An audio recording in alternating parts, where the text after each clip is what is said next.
question about the beginning of your career as a poet, let's say. The process of your construction as a poet. I think I got interested in writing poetry when I was very young, even younger than you. My mother read poetry to me when I was a young child, and the rhythms, the sounds, fascinated me. And I started writing it myself when I think I first wrote my first poem when I was about 6 years old. ¿Me entienden? Yes. And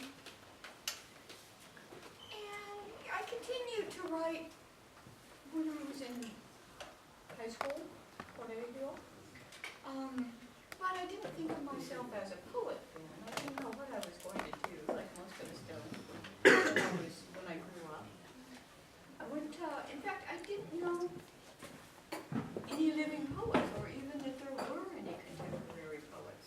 Because I grew up far away from a center, far away from a cultural center. My parents had not gone to university, so I was the first in my family to go to university. And at first I went to a college near my house, and then later I transferred to a big university, UC Berkeley, near cerca de San Francisco. And there I met other poets. I took a course with a poet named Denise Levertov, and I made friends with a poet I'm still friendly with now, Ron Silliman. And suddenly being a poet began to seem possible. When I was your age, I was very interested in it, but I didn't know if it was really possible for a young person to become a poet. I thought poets were, famous dead people like Emily Dickinson and Edgar Allan Poe. I think that's a common feeling. It's still a kind of risky, dangerous thing to decide to do, because there's not any guarantee that you'll ever make any money from writing poetry. Or even, for that matter, from writing fiction. I mean, some people who write fiction make enough money to live on and have a good career, but that's a very small percentage, even of them. And with poetry, it really just doesn't happen. I mean, you have to, if a successful poetry career, at least in the United States, means that you publish enough that some university wants you to teach. And then you teach for actual money. and do your poetry, not exactly on the side, the university expects you to do it, but they also expect you to teach. So that's what happened to me. But first, I'm skipping ahead when I say that. So I graduated from university, and I moved to San Francisco, where there were a lot of young poets, many, very active scene, as there probably is here. And I had a lot of friends in poetry, and there were a lot of poetry readings in cafes and bars, and we started little magazines. This was actually before, if you can believe it, before Xerox. There was such a thing as mimeograph, so we had mimeograph magazines. And, people would have parties to bind them, and then we would distribute them or sell them for, 50 cents or something like that. There were rival groups of poets, as there always are. I don't know why that happens, but poets kind of school together like fish, and then they are at odds with each other to some extent. And our group was called, not really by us, but by other people, we were called the language poets, which really sounds stupid because all poets use language and care about language. But I think it meant poets who look sort of critically at language, love it, but also look sort of critically at it. And our group was kind of controversial in some ways. Some people thought we were too intellectual, that poetry should be all about feelings. I'm not against feelings. What I think is that you can't separate thought and feeling, really. I don't separate them. So I was in the Bay Area for about 10 years, And then I moved back to San Diego, which is where I grew up. I got a job there at UC San Diego, which is the big university there. And I taught at UC San Diego for most of my life and published a lot of books. This is my most recent book in English. It's a selected, but it's not a select, and this is my book in Argentina, Necromancia. This book starts when I was very young, muy joven. El poema Generación escribí cuando yo era 22. Y este otro, Errores, escribí hace 2 años. So, cubre mucho tiempo. Well, this one, not so much. This one covers about the last 15 years. But you see it's pretty cool. Okay. Do you have any follow-up questions? Yes. Why is the book called Necromancy? I have a book that was published in 1991 called Necromance. And it's not quite the same as necromancy. Necromancy, in English, and I assume also in Spanish, means using magic spells to raise the dead, like in a horror movie or something. But that's not quite the title of my original book. It was necromance, which is a word I made up. But what it meant to me was a sort of fascination with the morbid, I guess. And I don't think I meant so much that I was fascinated with the morbid and the dark as just our culture was, probably. I don't think that necromancia as a title is a bad idea, but I don't think that my book is really about trying to raise the dead. That would be a good title if you were writing about your personal ghosts of your life and how you wanted to remember them. But that's not really a theme of mine in particular. So it was more about how our culture is morbid, meaning sort of deathwardly focused. I mean, think about all the fascination with zombies, right? With vampires, with the apocalypse, with the end of the world, right? I mean,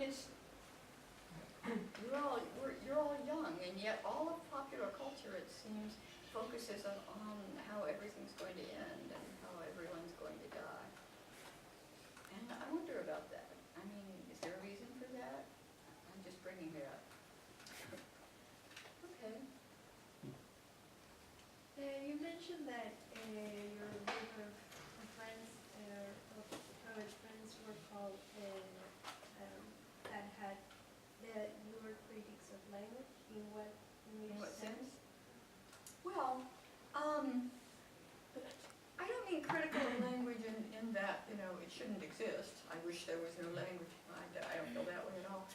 But being aware of the way that language is used and misused to manipulate us politically and commercially.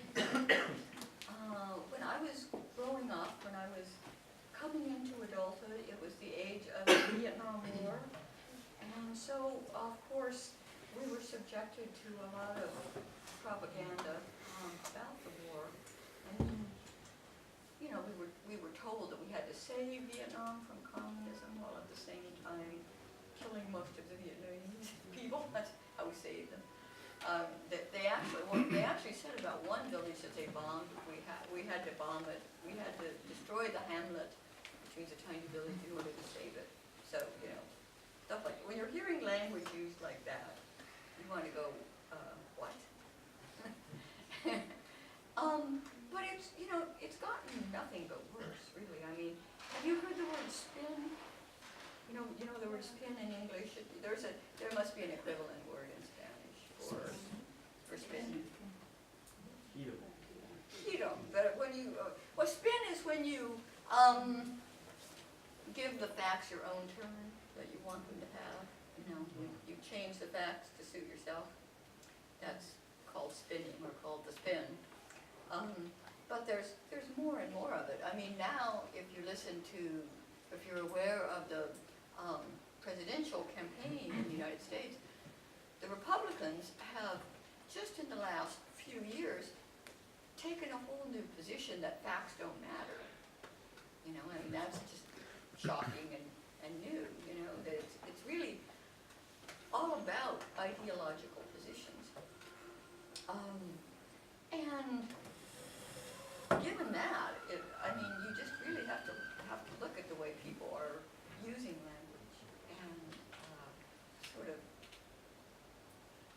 I mean, I guess I can't, there are certain phrases that I can't hear and let them go by without commenting on. And the comment is the sort of turning the attention back on language. Sort of not thinking of language just as a medium to express something that is neutrally in the world, but thinking of language as a way to also look back at language. I have a question. Do you think that poetry is active, like politically acts on reality in a separate bubble of things? Oh, well, I'm not much of an optimist. I think it's probably not having any effect in the real world. I do it for my own sanity, you know, I mean, because I can't stand not to do it. I think that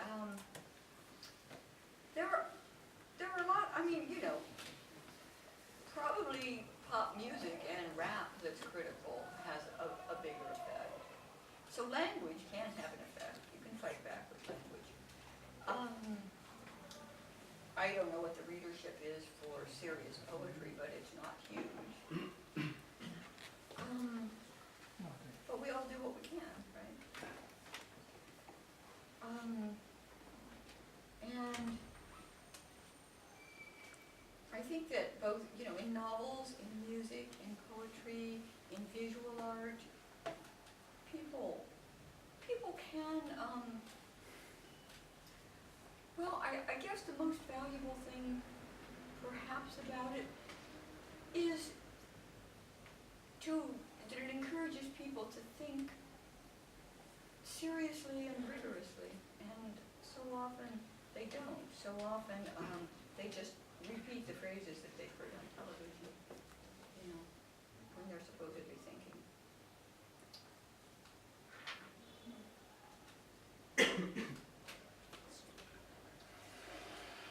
Anyone else? I was telling you before about what I detected in your writing about your spirit. I was telling her that my first perception was that of a younger person writing, and throughout the book, let's say, throughout the collection of poems. What about being an urban being, let's say, a citizen? Does that help? Because I've heard of poets detaching themselves from the urban world. Is it easy? Is it difficult? To be an urban poet? Yeah. Well, I think I need the stimulation. I mean, I don't think either way is better than another. I mean, you know, some people, whether they're poets or not, think that it's better to detach from the contemporary world and to kind of go off the grid, as we say, which means to try to live apart from the system. I think that it's probably an illusion to think that you really can, but you know, I understand that impulse. And the impulse to be quiet, because there's so little quiet in our world. But for me, I think I get ideas from, you know, bouncing off of other people, things I hear. I go out in cafes and I listen to what people are saying, and I steal things and write them down and work them into my writing. I look at billboards and, you know, I go, that's strange, and I put it in a poem. And so I'm kind of I'm a thief and a magpie and a pirate or whatever. I take things from all over and make them my own and put them in my poems, and I think that's much easier to do, obviously, in an urban environment. In 2001, you wrote The Pretext and Veil, and they're like, was it the year that you wrote the most? Because they're not all your poems in the book, but in the book, the most poems you have were written on 2001. So, like, why that year? Was there something specific? Well, that's just this book. If you look at this book, it would be quite different. No, I think, if I had to guess, I would guess that that's sort of when Patricio Greenberg, the translator, became aware of my work and got turned on to it, and he picked a lot of poems from them. So I think what you're seeing is the editor of this book, not so much me. I mean, I think I started out writing more slowly, writing fewer poems, and then at around 2000, let's say, 2001, which incidentally is when my son moved out and went to college, might have something to do with it.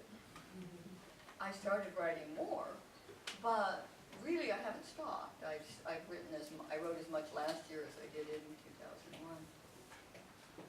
Patricio just doesn't know that. So that's an artifact of the translation. You mentioned this issue of translation. How do you feel about that? Are you, I don't know, comfortable with this work? Do you find it yourself? I think it sounds good in Spanish, from what I can tell, and I can tell a little. I think translating poetry is very, very difficult, and I have a lot of respect for translators. I don't think it's ever possible to bring everything from one language into another. For one thing, poetry, especially because it tends to be condensed and it depends a lot on metaphor, there are often double meanings. Like a word can mean, as you know, more than one thing. Sometimes a word can mean several things, not just two. Well, it's interesting for a poet to try to say, have two of the different meanings of a word be active in a line. But if you do that, it's, you know, a translator's apt to have to choose between them, right? It's difficult to bring them both over. And sometimes there just isn't a single word. Sometimes there's a single word for a concept in one language and not in another. I mean, it doesn't mean that you can't express that same concept in the second language. You can, but it might take more words. An example would be, I think, because I've discussed this with several translators, in the poem Generation, which is very short, the first one. You can look at that. Okay, I'm going to read it in English and in Spanish, if you'll forgive my Spanish. It's on page 19.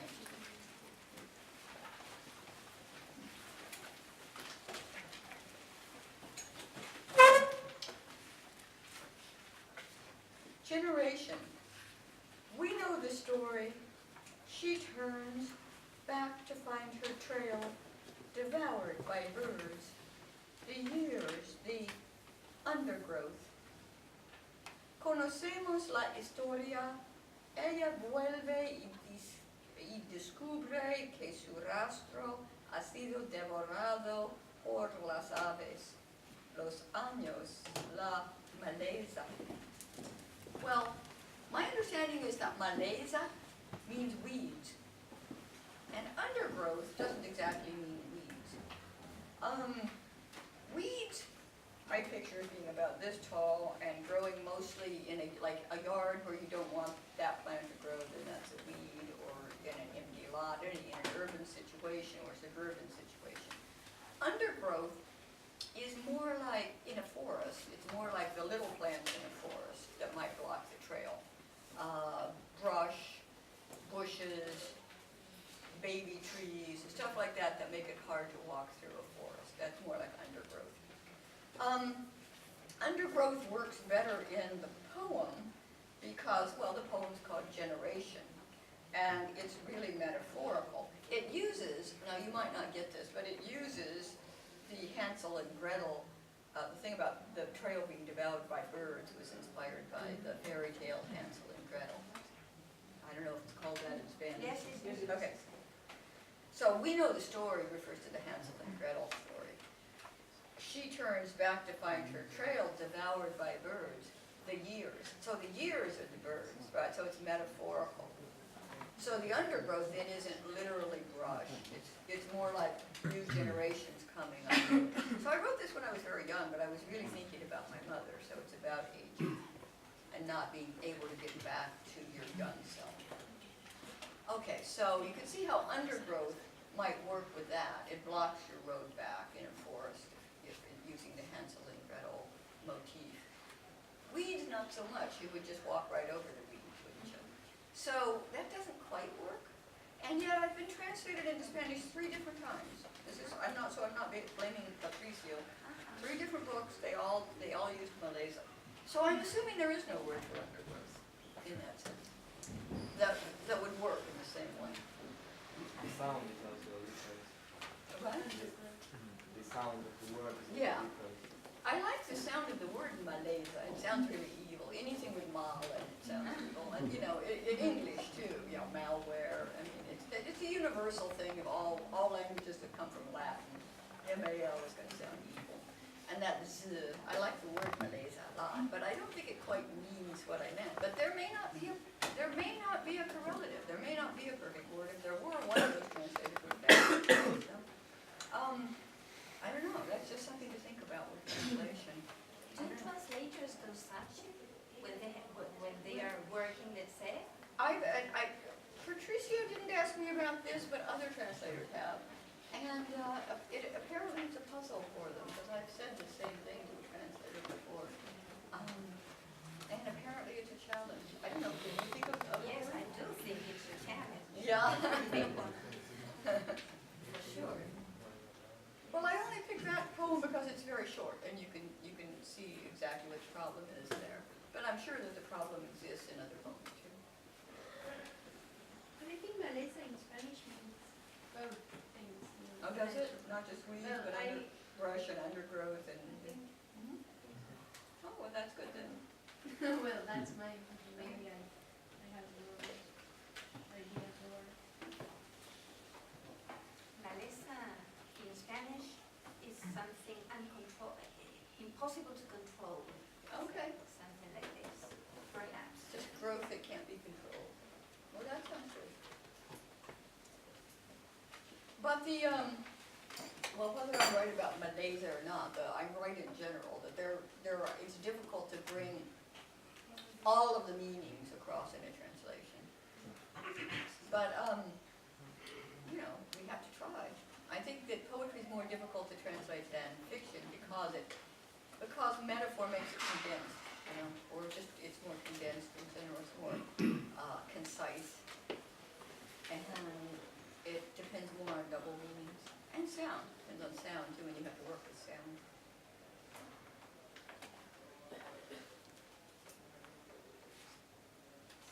Do you have any other translation from another language or only to Yes. Spanish? I have a book translated into Italian, I have a book in German, I have one book in French and another book coming out in French this year, and I have 2 other books in Spanish, 2 other translations. In Finnish, I think.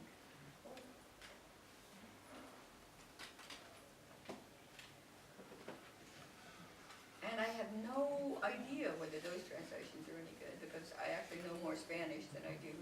I know a tiny bit of French, no Italian at all, certainly no German, not to mention Finnish. So often you just have to trust and let it go. Do you claim to be a feminist? Because we were discussing one of your poems.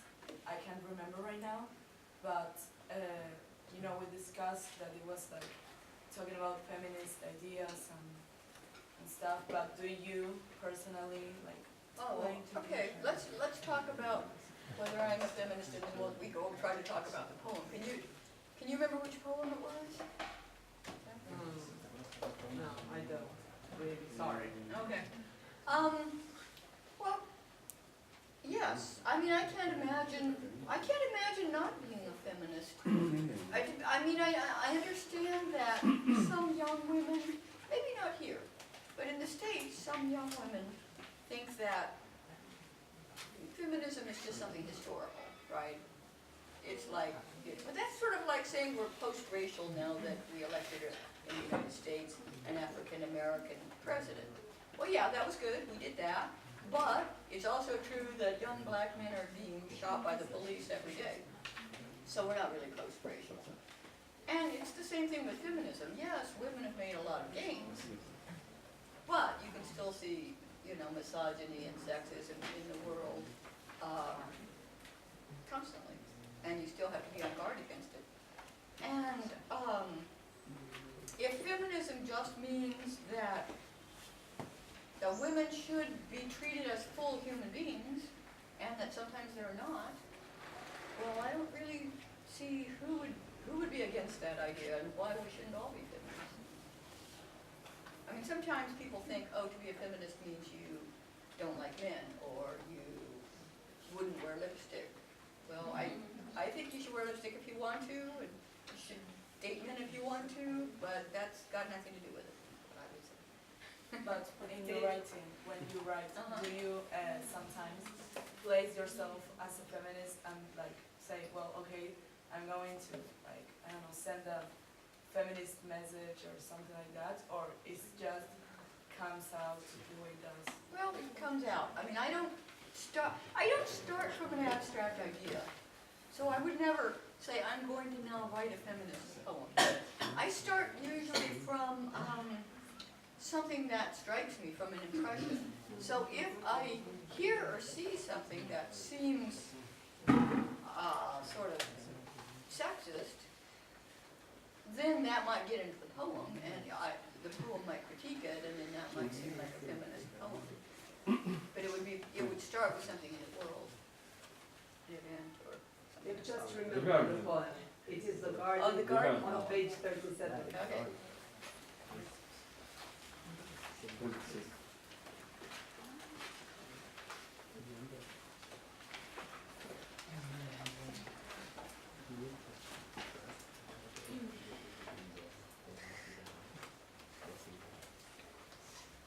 Okay, well, to some extent here, the garden should bring to mind the Garden of Eden, at least it did to me. And of course, in the Garden of Eden is the story of how Adam and Eve were bad, but especially Eve, right? Because she ate that apple. And then that means the big masculine threat is to some extent God there.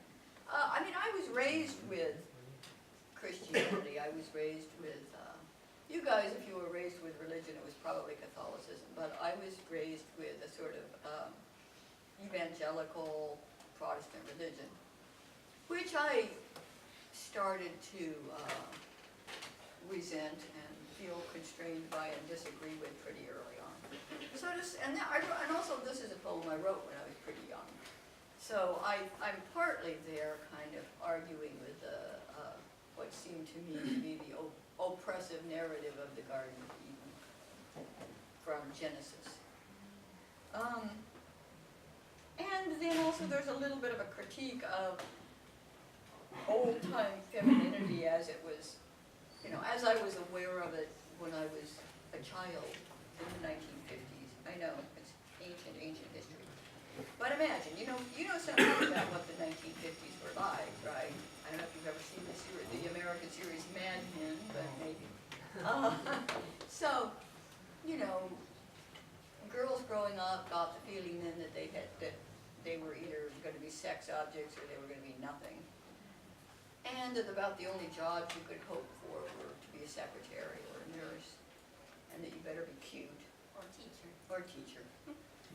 Elementary school teacher. And so, you know, that when I say, now an oleander is probably a plant you have too. I don't know what the Spanish word for it is. Maybe it's that. But we have almost all this, where I live in San Diego, California. We have almost exactly the same plants. Los árboles iguales como aquí. So anyway, I saw this one oleander that's the flowers were coral, and it reminded me of the lipsticks I tried on when I was a girl, and then probably at the end of the 50s, and I was about 13.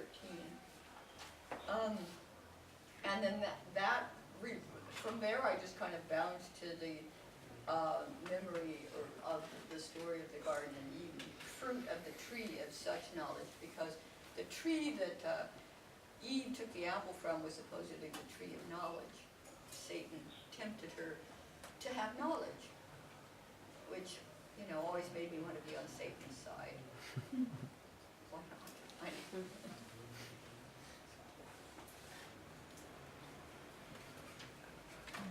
So, is that feminism? I guess sort of. It's also kind of anti-evangelical.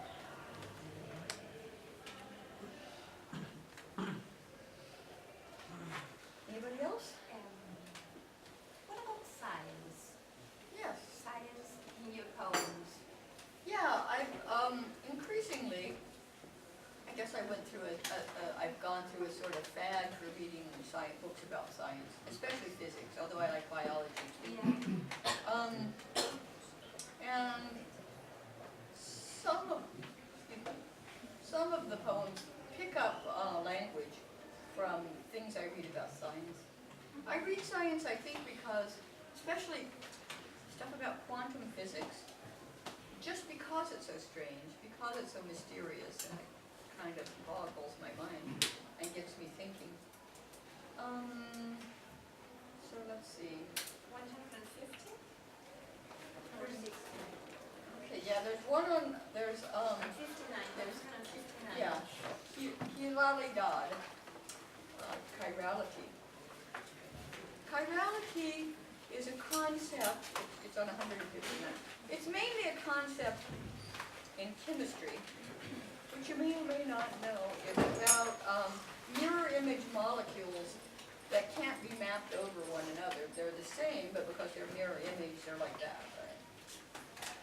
And so that's what it means in chemistry. It means something a little bit different in physics, but you don't have to know precisely what it means in physics. It has something to do with when a subatomic particle spin is the opposite of its direction of travel.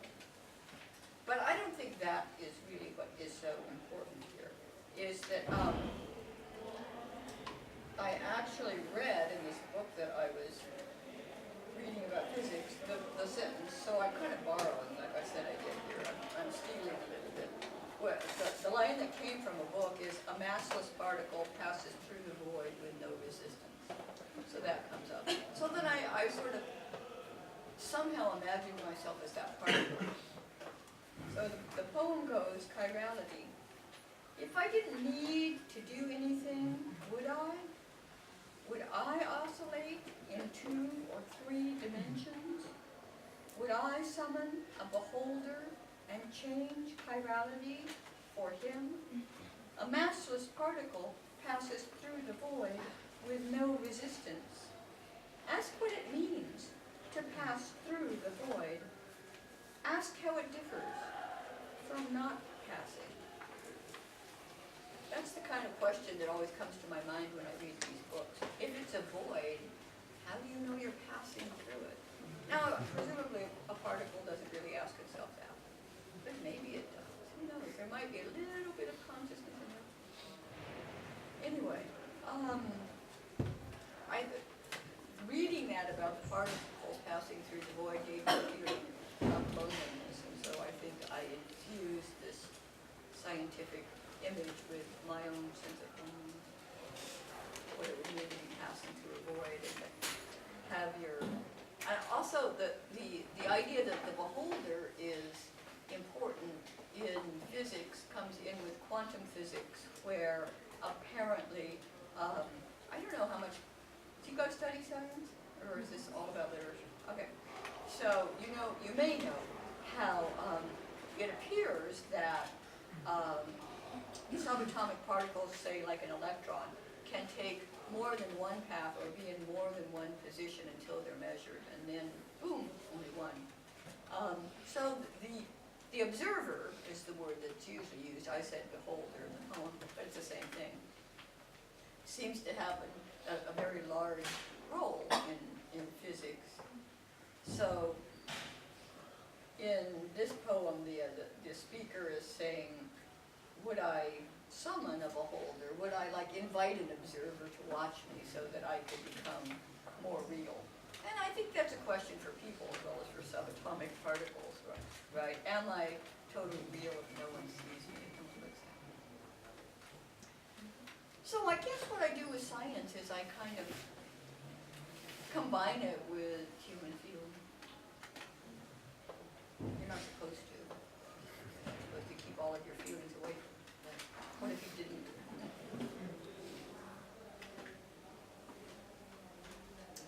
Okay. But somehow those theories are created by us. We don't know, and they may well be wrong, but they're the theories we have now. Sorry, how do you think the poems you wrote when you were younger interact with How do I think the poems I wrote when I was younger interact with the rest of the world? the recent words? With Oh. the recent. Oh, with my more recent poems. I think that they're remarkably consistent. I mean, I don't think my style has changed as much as some people's style changes over the years. I think my poems have gotten a little more complex. But sometimes, like the first one I read that had something to do with fairy tales, I still bring in fairy tales sometimes. I still bring in the Bible sometimes. Back then I didn't bring in science, so I've added that. But and now I've written a few longer poems. And when I started out, they were often quite short. But I think my sensibility is still pretty much the same. But I think your perception of a lot of things change, and how these react on your writing. Do you think it has a significant reaction? Well, see, I just said that my perception hadn't changed that much. I mean, the world has changed, so there are different things to see and different things to react to. I mean, and you can tell me if you want to. If you see, I can't tell whether you just think in general young people are very different from older people, and therefore I must have been very different, or whether you're really seeing a difference in the poems. If you're I didn't really. I didn't notice that much of a change. I mean, one thing I would say is that, she was saying we're not surprised that I'm in my 60s, because I guess she must have done the research and known that, but that she thought that my voice somehow in my poems sounded younger. Well, I think when you're younger, and I was like this too, I was totally like you are, I thought that older people were a different species, and that you became something else. And, and who knew what that was, but it wasn't like us, humans. But it turns out that's not true. I know I can't convince you, but I don't feel that much different. And when I wake up, I could be 22. And it's not different. I look different, but it's not different. I guess if you lose your mind, maybe it's different, but that hasn't happened to me. I know, it's scary to think that. Everyone is real, just imagine.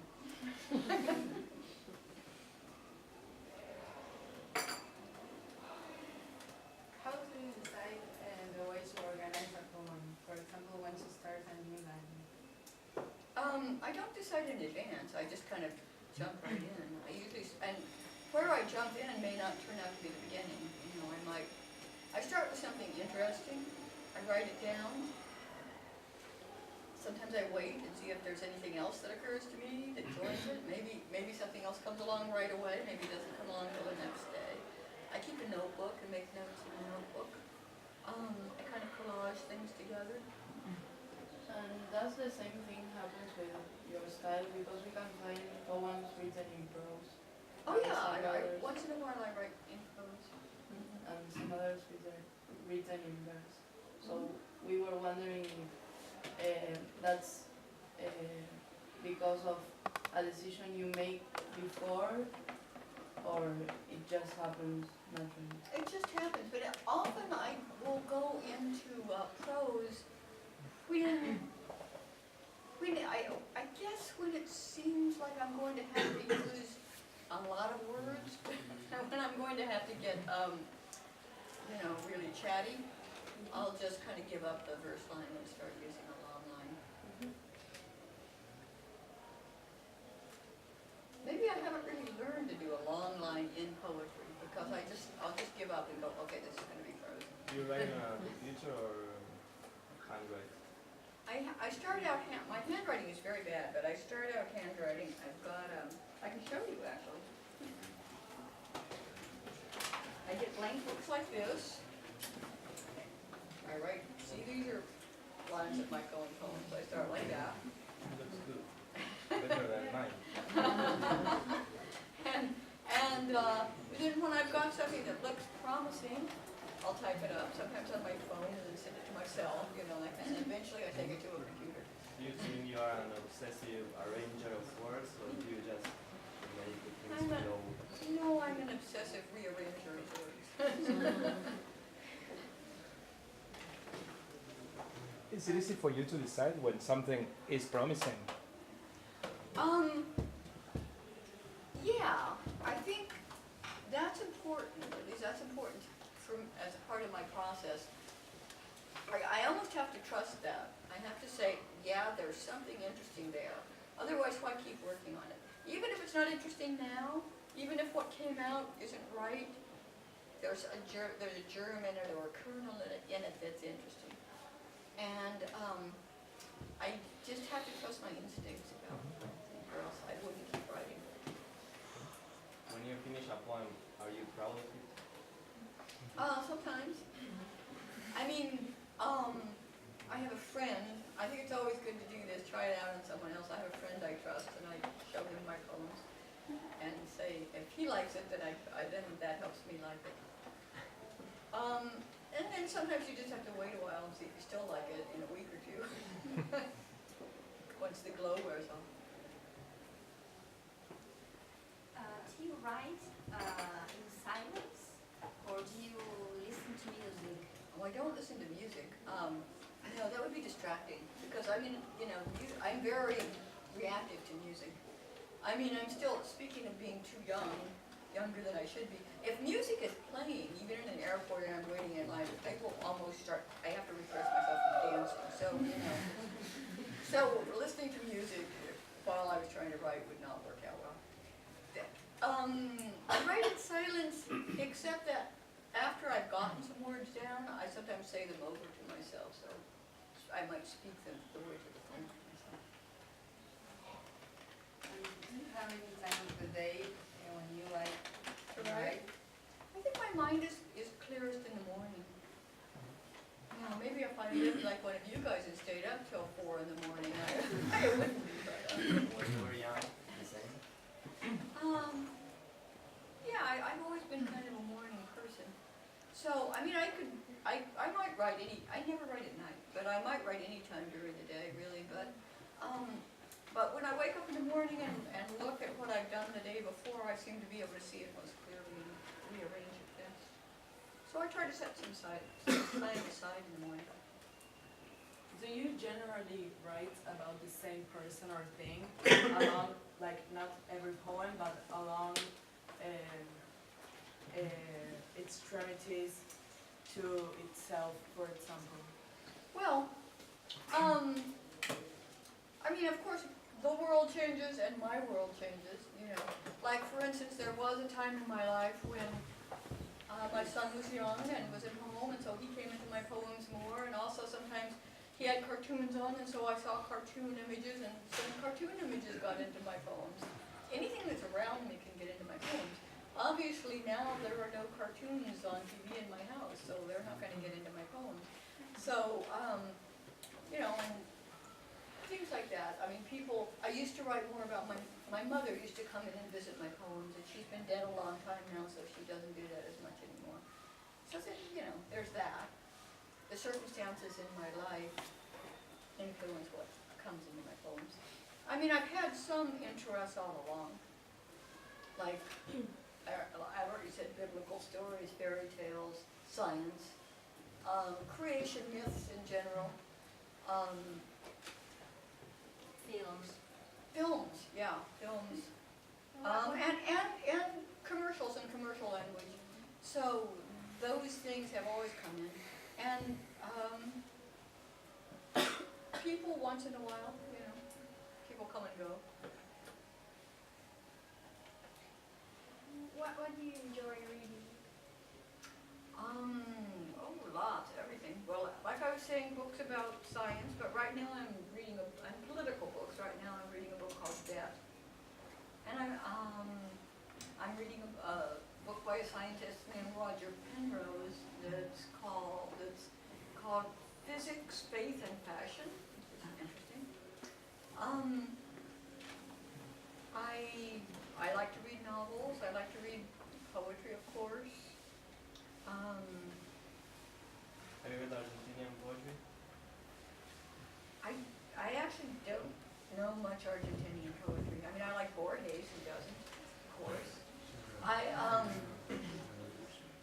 read, I know he's not Argentinian, but I, of course, read Neruda. I've also read Raul Sarita from Chile. But I don't know a lot of Argentinian. Or, in fact, really any.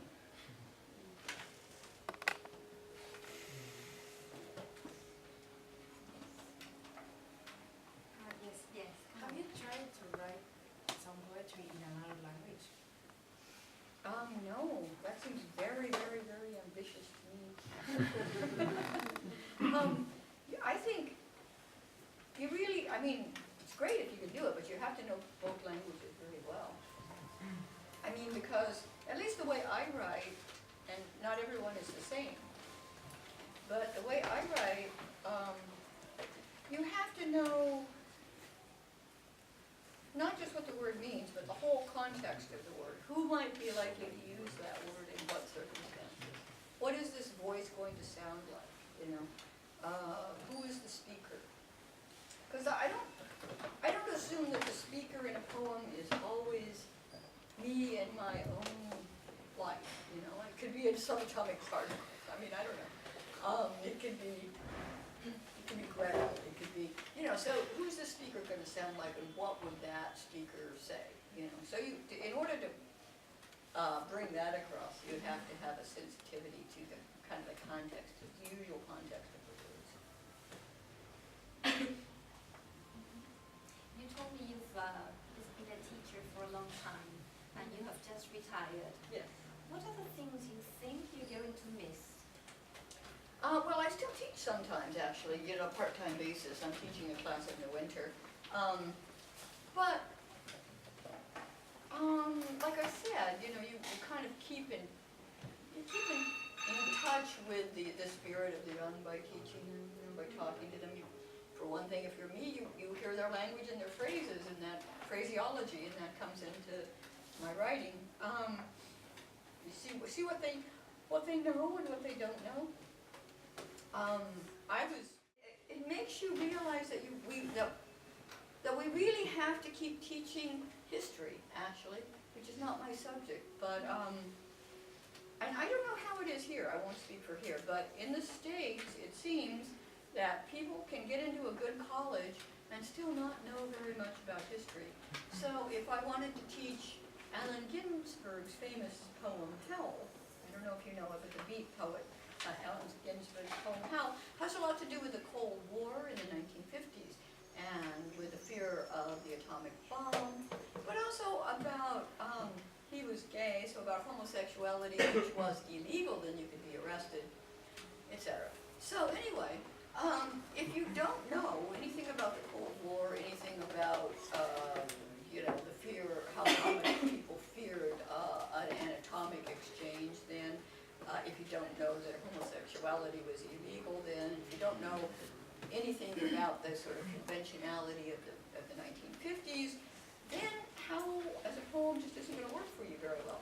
So I never realized that the students wouldn't know that, but of course they wouldn't, because that's so long ago. And who's there to tell them? Well, really, only people like me, right? So I'm not a history teacher, but I keep finding that I have to talk about the time in which a poem was written and how the times might influence the works. In which way do you think this time or the time that you live in influences you? Well, pretty much totally, you know, like, right now, we live in a world where we're increasingly aware of surveillance, right? Where there's less and less privacy, where you get a lot of information on the internet, which may or may not be valid, you don't know. So, I mean, all of that is different from when I was growing up. And now here's an example of the way language is used to kind of manipulate us. In the United States, they call these wars that we've been engaged in the Middle East, well, George Bush came up with this phrase, the war on terror. You probably heard that. I mean, isn't that ridiculous? You can't make war on an emotion. Terror is an emotion. Next we'll have the war on sadness or something. You know, that we can keep wait till we get to the war on happiness. It's going to be terrible. So, I mean, I think that, you know, you've got to be alive to what's going on around you. And that's what's going on around us.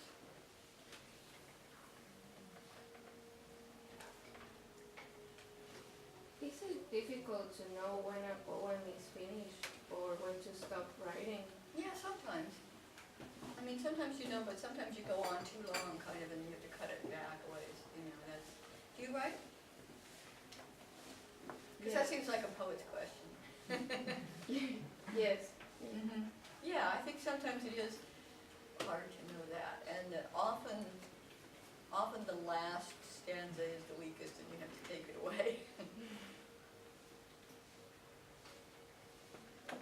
Okay, I would like to know if you are thinking or were thinking of reading something Sure. that you might want to read to the public, and after that perhaps we can give you this present, Okay. this bit of music with a few words. Okay. Would you like the students to read in Spanish to you or in English? Oh, the students are going to read to me? Yes. Oh, One of your poems. Oh, well, I would probably understand. Okay, it's one of my poems. Well, could they read it in Spanish and in English so I could hear it both ways? Okay. Yeah. All right. So first you go. Yes, Oh, please. okay. So do you want me to read several? How many poems would you like me to read? As many as you want. Okay, let me 3 to 2. Okay.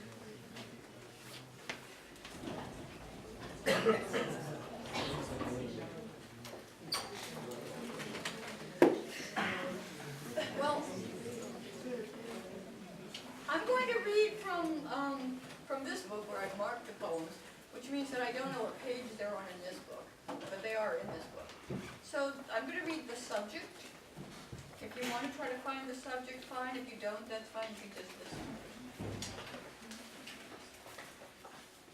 The subject. It's as if we'd just been turned human in order to learn that the beetle we've caught and are now devouring is our elder brother, and that we are a young prince. I was just going to click on Phoebe is changed into a mermaid tomorrow, when suddenly it all changed into the image of a citizen watch. If each moment is in love with its image in the mirror of adjacent moments, as if matter stuttered, then of course we're restless. What is a surface, we ask, trying to change the subject. Now I'm going to read one called Scumble.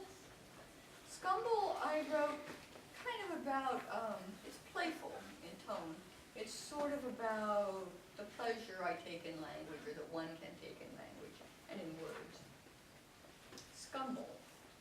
What if I were turned on by seemingly innocent words, such as scumble, picky, or extrapolate? What if I maneuvered conversation in the hope that others would pronounce these words? Perhaps the excitement would come from the way the other person touched them lightly and carelessly with his tongue. What if were such a hot button, scumble of bushes? What if there were a hidden pleasure in calling one thing by another's name?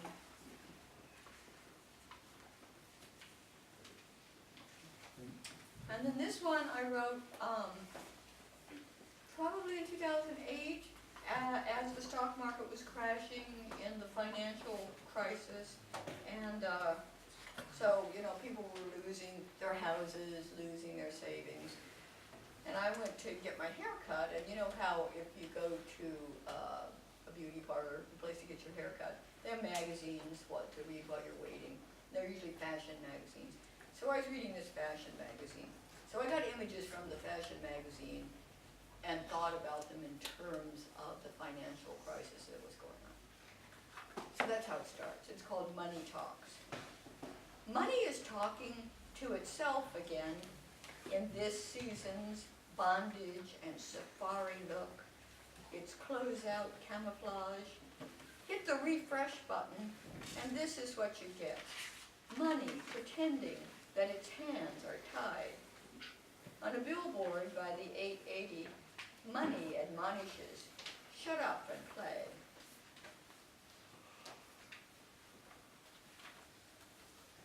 Okay.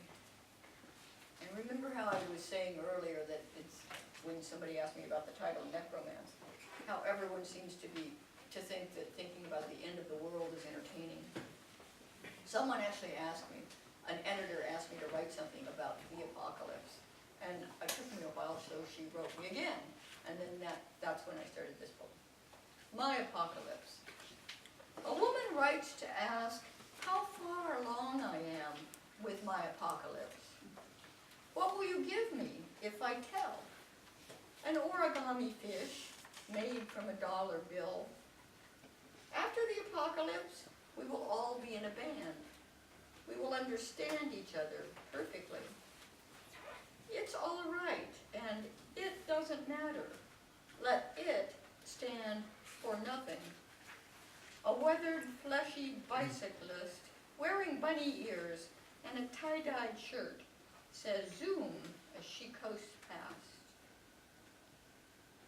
Okay, and then this will be the last one. This has something to do with science. Not entirely, but something. Conclusion. A man is upset for many years because he's heard that information is destroyed in a black hole. Question. What does this man mean by information? The example given is of a cry for help, but this is accompanied by the image of a toy spaceship upended and is thus not to be taken seriously. The man recovers his peace of mind when he ceases to believe in passing through, when he becomes convinced that the lost information is splattered on the event horizon. The detective is the new mime. She acts out understanding the way a mime climbs an invisible wall. It's because our senses are so poor that on CSI, the investigators stand stock still, boulders in a stream, while a crowd pours around them. They pan in slow motion, reminding us of cameras, then focus with inhuman clarity on the pattern of cracks in a wall. God's fractal stammer pleasures us again. Okay, that's all. Thank you so much. You're welcome. Okay. So this technique is for you. Okay. They are going to read Afterlife, Okay. first in English, so that she can place herself there, and then in Spanish. Okay. It's in page 81. 81. Okay.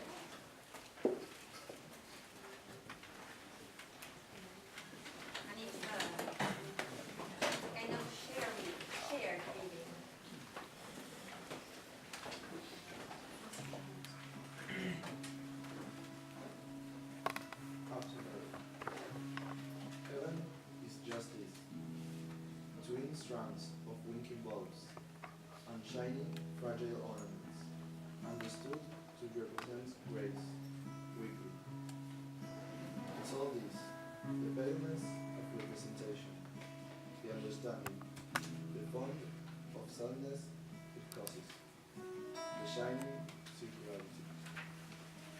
That morning, he fell asleep on the couch, or seemed to, giving himself awake repeatedly, once saying, "Orange hair is orangutan hair." Or when we were in bed, he threw me into a new position every day. I followed him to the store because he'd been gone too long. As I rounded the corner, he was just coming out, but instead of turning toward home, he went into the parking lot, scanning it. I noticed his walk was different. He always said poems were lonely, as if each thing, word, person stood still, waiting for me. I think your homeland is in sleep's vicinity. There are some reiterative nodding in a sentence, almost brush-clad. Can you tell me what I'm seeing? There's a sound like voices they are singing. Don't worry. Does that make any sense to you? I think you are being scored between who and when. Then the tip insists where I search, asking for a stop. Now we're going to read the Spanish version.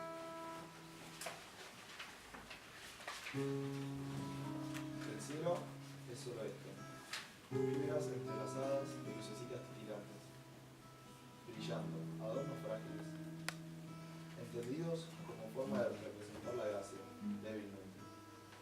Eso es todo, la palidez de la representación, el entendimiento, la tristeza dulce que causa la circularidad brillante. Esa mañana se había dormido en el sofá, o eso pareció, todo el tiempo se despertaba riéndose solo. Una vez dijo, pelo naranja, es pelo de orangután. O cuando estábamos en la cama y él me empujaba hacia una nueva posición cada pocos segundos, como buscando frenéticamente algo. Lo seguí hasta la tienda porque se había ido demasiado tiempo. Cuando di vuelta a la esquina, él justo estaba saliendo, pero en lugar de volver a casa, se fue hacia el estacionamiento, escaneándolo con la mirada. Me di cuenta de que caminaba diferente. Él siempre dijo que mis poemas eran solitarios, como si cada cosa, palabra, persona retenida esperara su significado. Creo que tu patria está en las inmediaciones del sueño. Hay cierto divagar